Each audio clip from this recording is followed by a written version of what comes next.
नमस्कार। सवाल टीवी में आपका स्वागत है। मित्रों, कुछ समय से भारत में प्रेम प्रसंगों को लेकर हत्या की ऐसी जघन्य वारदातें सामने आई हैं, जिनको अंजाम तक पहुंचाने में महिलाओं के शैतानी दिमाग को जिम्मेदार माना जा रहा है। मेरठ की उस कुख्यात महिला मुस्कान को तो आप नहीं भूले होंगे, जिस पर अपने प्रेमी के सहयोग से अपने पति को कत्ल कर उसके शरीर के टुकड़े एक ड्रम में भरकर उसे सीमेंट में चिन देने का आरोप लगा था।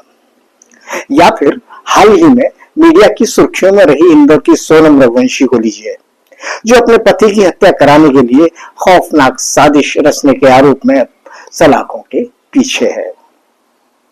लेकिन अब एक और शादीशुदा महिला सुर्खियों में है, जो अपने प्रेमी को पाने के लिए अपने 2 मासूम बच्चों को जहर भरे रसगुल्ले खिलाकर मारने के आरोप में गिरफ्तार की गई है। इसी तरह अवैध प्रेम प्रसंगों के चलते अपने पति की हत्या कराने का आरोप हरियाणा की एक यूट्यूबर पर भी लगा है, जिसमें अपने प्रेमी के साथ मिलकर अपने पति की हत्या की और उसके शव को ले जाकर नाले में फेंक दिया। हत्या की इसी प्रकार की वारदातें और भी हैं, जो हाल ही में कुछ महीनों में सामने आई हैं। इन सभी वारदातों में उद्देश्य लगभग एक समान है। सभी वारदातों में शादीशुदा महिलाएं केंद्र में पाई गई हैं, जिन पर अपने प्रेमी को पाने के लिए अपने पति की हत्या करने के आरोप हैं। अब यहाँ 2 सवाल पैदा होते हैं, जिन पर समाजशास्त्रियों को गौर करने की जरूरत है। ऐसा क्यों हो रहा है कि ऐसी शादीशुदा महिलाओं की संख्या बढ़ रही है, जो अपने विवाहेतर संबंध की खातिर अपने पति की हत्या करने की हद तक पहुंच जाती हैं? इसी समस्या से जुड़ा एक सवाल ये भी है कि महिलाओं की प्रवृत्ति में हिंसा का इतना गहरा भाव क्या हाल के सामाजिक बदलाव की देन है, या ये पहले से ही कहीं मौजूद था?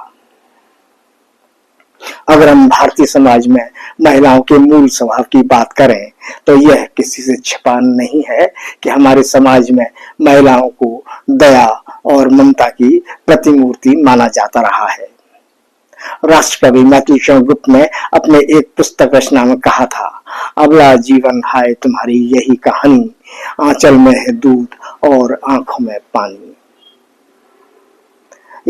इसी बनी छवि का असर है कि जब मेरठ की मुस्कान अपने पति को कत्ल कर उसके शव को काट काट कर सीमेंट के डिब्बे में भर देती है, या फिर इंदौर की सोनम रघुवंशी अपने पति की हत्या करने के लिए खौफनाक साजिश को अंजाम देती है, तो उसे देखकर भारतीयों के संस्कारी मन को एक जोरदार झटका लगता है। उसे सहज में विश्वास ही नहीं होता कि कोई महिला इतनी बेरहम कैसे हो सकती है। शायद यही कारण है कि हत्या जैसी वारदात से जब किसी महिला का नाम जुड़ता है, तो यह खबर मीडिया की सुर्खी बन जाती है। खबर इसलिए भी सुर्खी में आती है क्योंकि किसी की हत्या की वारदात में महिला का नाम जुड़ते ही लोग उसमें प्यार, मोहब्बत और सेक्स का एंगल तलाशने लगते हैं, और अमूमन यह सच भी होता है।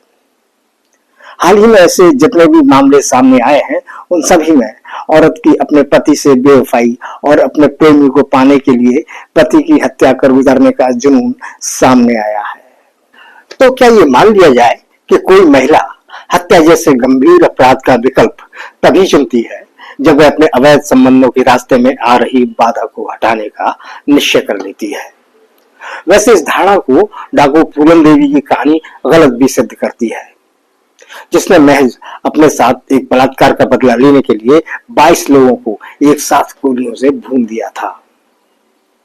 लेकिन ऐसी धारणा केवल अपवाद मात्र ही है, वरना सामान्य रूप से भारत में विवाहेतर संबंध से जुड़ी हत्या की लगभग सभी वारदातों के केंद्र में अक्सर अपने पति से बेवफाई कर किसी गैर के प्रेम में पागल महिला ही रही है।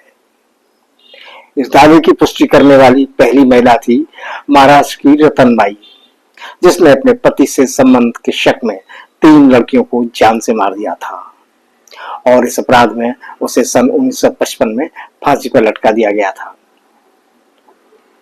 इसके अलावा सबसे बड़ा उदाहरण है अमरोहा की शबनम, जिसने सन 2008 में अपने प्रेमी के साथ मिलकर अपने माता पिता और साथ में 7 परिजनों को बड़ी बेरहमी से गला रेत कर मौत के घाट उतार दिया था और अब उसी जघन्य अपराध में मिली फांसी की सजा के क्रियान्वयन का इंतजार कर रही है।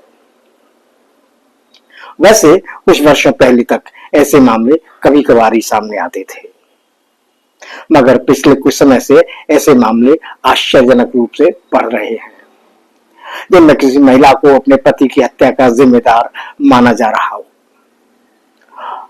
और अब चलते चलते अंतिम बात, कोई महिला हत्या जैसे अपराध में तभी शामिल होती है जब वह किसी अवैध संबंध में गहराई से फंस जाती है और अपने संबंध के रास्ते में यदि किसी व्यक्ति को बाधक बनता नजर देखती है तो उसे अपने रास्ते से हमेशा के लिए मिटा देना चाहती है। देखा जा रहा है कि पिछले कुछ वर्षों से ऐसी महिलाओं की संख्या में तेजी से बढ़ोतरी हुई है। तो क्या इस वृद्धि के आधार पर यह निष्कर्ष निकालना गलत होगा कि हमारे समाज में वैवाहिक संबंधों की मर्यादा टूट रही है? पुरुष तो बदचलने के लिए पहले से ही बदनाम थे, अब महिलाएं भी बढ़ रही हैं जो विवाहेतर संबंध रखने में पीछे नहीं रहना चाहती, भले ही इसको बरकरार रखने के लिए उन्हें अपने पति की हत्या करने की हद तक क्यों न पहुंचना पड़े। तो आज बस इतना ही। जल्दी ऐसे किसी मुद्दे पर बातचीत के लिए फिर आपके सामने होंगे।